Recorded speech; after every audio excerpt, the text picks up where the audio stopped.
সংসদীয় গণতন্ত্রের পূর্ণ স্বচ্ছতা ও জবাবদিহিতা নিশ্চিত করতে বিদেশের সঙ্গে সম্পাদিত সব গুরুত্বপূর্ণ চুক্তি জাতীয় সংসদে উপস্থাপনের আহ্বান জানিয়েছেন বিরোধী দলীয় নেতা ডাক্তার শফিকুর রহমান। শনিবার সকাল 11টার দিকে স্পিকার হাফিজ উদ্দিন আহমদের সভাপতিত্বে শুরু হওয়া বাজেট অধিবেশনে সরকারি দলের ধন্যবাদ প্রস্তাবের উপর আলোচনায় অংশ নিয়ে তিনি একথা বলেন। তিনি উল্লেখ করেন, জনগণের প্রতিনিধিরা যখন এই সব রাষ্ট্রীয় বিষয়ে সঠিকভাবে অবগত থাকবেন, তখন প্রশাসন ও সাধারণ মানুষের মধ্যে পারস্পরিক আস্থা আরও সুদৃঢ় হবে। দেশের সার্বভৌমত্ব ও জনগণের স্বার্থে সমুন্নত রাখতেই এই দাবি জানান। দেশের সার্বভৌমত্ব ও জনগণের স্বার্থ সমুন্নত রাখতেই এই দাবি জানানো হয়েছে।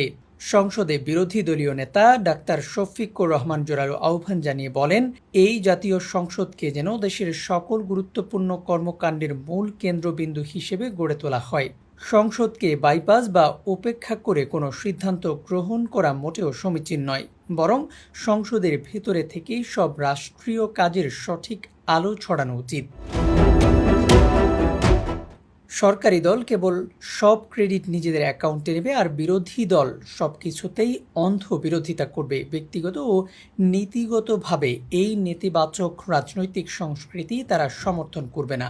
তিনি সরকারি দলকে বিরোধী পক্ষের প্রতি যথাযথ শ্রদ্ধা প্রদর্শনের আহ্বান জানান এবং দেশ গঠনে উভয় পক্ষকে দায়িত্বশীল ভূমিকা রাখার তাগিদ দেন। বৈদেশিক সম্পর্কের ক্ষেত্রে পারস্পরিক শ্রদ্ধা ও সমতার ভিত্তির ওপর বিশেষ জোর দেন বিরোধী দলীয় নেতা।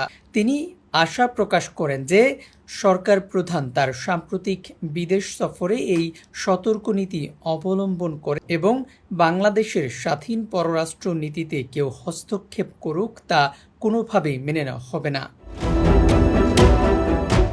দেশের স্বার্থকে সবার আগে অগ্রাধিকার দিয়ে দ্বিপাক্ষিক চুক্তিগুলো পারস্পরিক স্বার্থের ভিত্তিতে পরিচালনা করার আহ্বান জানান তিনি।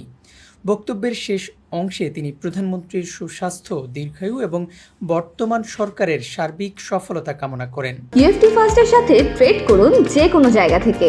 ক্যাম্পাসে ক্লাসের ফাঁকে, ঢাকার জ্যামে বসে কিংবা ঘরে বসে, ট্রেডিং এখন হাতের মুঠোয়। তাই ট্রেড করুন যখন খুশি, যেখানে খুশি।